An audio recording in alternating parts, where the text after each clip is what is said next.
अंजलि मिश्रा, स्वागत है आप सभी का द न्यूज में। आपको बता दें कि किस तरीके से छत्तीसगढ़ में शराब घोटाले का मामला सामने आया था और 2000 करोड़ का ये घोटाला था, जिसे लेकर भूपेश बघेल जो कि छत्तीसगढ़ के मुख्यमंत्री है, उनकी गिरफ्तारी की मांग हो रही थी और राहुल गांधी से इस मामले में पूछताछ करने की बात भी कही जा रही थी। और अब इस मामले से जुड़े एक और तथ्य जो है सामने आया है। ईडी ने एक और बड़ा खुलासा जो है किया है और ईडी ने खुलासा किया है कि किस तरीके से जो है एविडेंस उनको मिली है कि किस तरीके से सरकार और प्राइवेट जो कंपनीज थी, प्राइवेट जो एंटिटीज थी, उनको एक साथ इन्होंने कोलैबोरेट किया है और कोलैबोरेट करके ये पूरे 2000 करोड़ रुपए का जो घोटाला है इसे 4 साल में अंजाम दिया है। जी हाँ, बिल्कुल सही सुना। साथ ही साथ आपको बता दें कि एक तस्वीर भी सोशल मीडिया पर बड़ी तेजी से वायरल हो रही है। शराब खत्म करेंगे, शराब मुक्त प्रदेश बनाएंगे, ऐसे बयान देकर सत्ता में आए भूपेश बघेल आज जो है अलग अलग तरीके की स्कीम चला रही हैं। भूपेश बघेल जी जो है Mahatma Gandhi rural industrial park scheme को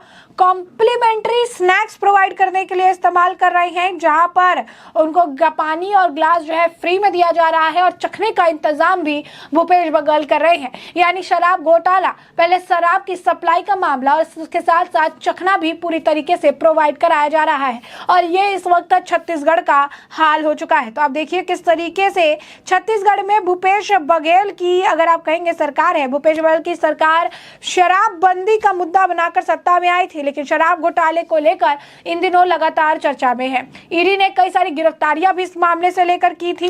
अब आपको बता दें कि पिछले दिनों ईडी ने छत्तीसगढ़ सरकार के विशेष जो सचिव थे अरुणपति त्रिपाठी को गिरफ्तार करके शराब नीति के बड़े घोटाले का पर्दाफाश जो है किया था। और अब आप देखिए कि चखने की तस्वीरें भी सोशल मीडिया पर तेजी से वायरल हो रही है। चखने का पूरा वो स्लॉट है जो कि आपको हमने बताया कि एक स्कीम के तहत इसे आगे बढ़ाया जा रहा है और इस पूरे स्लॉट में अगर आप देखेंगे तो यहाँ पर मठिया, मूंग दाल, मसाला, चना और इस तरीके से कई सारे ऑप्शन है। ग्लास प्लस पानी जो है वो भी फ्री दिया जा रहा है। तो ये नमकीन के पैकेट से शराबबंदी करने का वादा करके आई कांग्रेस की सरकार अब छत्तीसगढ़ में चखना जो है अब वो फ्री दे रही है, फ्री में बांट रही है। भूपेश बघेल सरकार के भ्रष्टाचार की बहार से अब जो है पैसा उन्होंने कमाया है, अब इसका सुविधा अपार है। एविडेंस भी मिल गई है कि शराब घोटाला जो ये हुआ है इसमें गवर्नमेंट और जो प्राइवेट एंटिटी है उनके साथ मिलकर इस घोटाले को अंजाम दिया गया है पिछले 4 सालों में और इससे भूपेश बघेल की मुश्किलें बेहद ज्यादा बढ़ती हुई नजर आएगी। सिर्फ यही नहीं, आपको बता दें कि हाल ही फिलहाल में जिस तरीके से ये जब मामला सामने आया था, बीजेपी द्वारा ये मामला रखा भी गया था। बीजेपी के नेता रविशंकर प्रसाद द्वारा इस मामले को लेकर बकायदा प्रेस कॉन्फ्रेंस की गई थी। उन्होंने बताया था कि भूपेश बघेल ने किस तरीके से ये घोटाला किया है, इस पर कार्रवाई होनी चाहिए। तो इस पर उन्होंने सफाई दी थी, यानी भूपेश बघेल ने उस समय में अपनी तरफ से सफाई दी थी और ये कहा था कि इसमें उनका कोई रोल नहीं है। उन्होंने ये कहा था कि बीजेपी जो है पूरी तरीके से सरकार को बदनाम करने का प्रयास कर रही है। ईडी की कार्रवाई के खिलाफ उन्होंने कहा कि मैं बड़ा एक्शन लूंगा। उन्होंने कहा था कि ईडी झूठे केस बनाकर डरा रही है, धमका रही है और कथित घोटाले में मेरा नाम भी जोड़ने का प्रयास कर रही है। और क्या कुछ कहा था उन्होंने, जरा सुनिए। अभी तक के हम लोगों की तरफ से ईडी को भाजपा के एजेंट के रूप में काम करना हम लोगों ने बताया था, वो सही साबित हो रहा है। जिस प्रकार से झूठे केस बनाकर लोगों को डरा धमकाकर और कथित आबकारी घोटाले में अब वो मेरा नाम भी जोड़ने की कोशिश कर रहे हैं। इनका मूल उद्देश्य यही है कि सरकार को बदनाम करना, क्योंकि भारतीय जनता पार्टी यहाँ टिक नहीं पा रही है, तो ईडी को अपने एक अधीनस्थ संगठन की तरह उसका दुरुपयोग कर रहे हैं।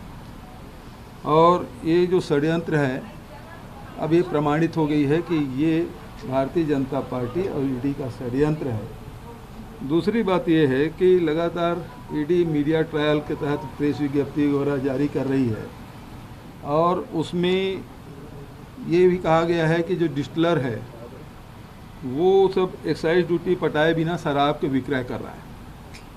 अब सवाल उठता ये है कि यदि डिस्टिलर बिना एक्साइज ड्यूटी पटाए यदि शराब बेच रहे हैं तो वो अपराधी बनेंगे कि गवाह बनेंगे? सवाल इस बात का है। उनके खिलाफ क्यों कार्रवाई नहीं की गई? फायदा तो उसको मिला, डिस्टिलर को, और उन्होंने यदि स्वीकार किया है जिस प्रकार से मीडिया ट्रायल में जो बात आई है, तो उनके खिलाफ कार्रवाई होना चाहिए। तो उसको तो कुछ कर नहीं रहे, दूसरे लोगों को पकड़ रहे हैं। इसका मतलब ये है ईडी और डिस्टिलरों के बीच में साठ-गांठ हो चुका है, या भारतीय जनता पार्टी साठ-गांठ हो चुका है,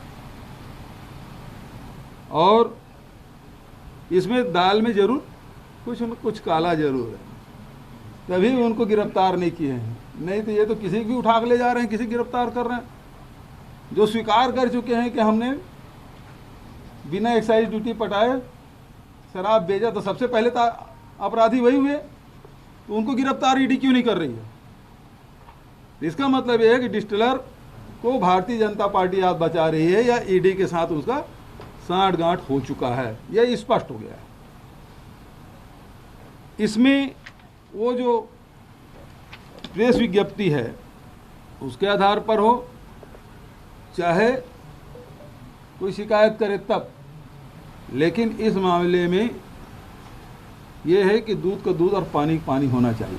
तो जैसे कि आपने सुना, भूपेश बघेल साफ तौर पर ये भी कह रहे हैं कि इनका सिर्फ और सिर्फ जो मुख्य इरादा है, मुख्य उद्देश्य है, वो सरकार को बदनाम करने का है, और इसी वजह से इस तरीके की काम जो है कर रही है। बीजेपी यहाँ टिक नहीं पा रही है, तो ईडी अपने जो है अधीनस्थ संगठन का दुरुपयोग कर रही है। वहीं दूसरी तरफ इस पूरे मामले को लेकर आम आदमी पार्टी, जो कि आज कांग्रेस के साथ है, कांग्रेस की भाषा बोल रही है, कांग्रेस को लेकर चल रही है, वही आम आदमी पार्टी के सुर बदल चुके थे।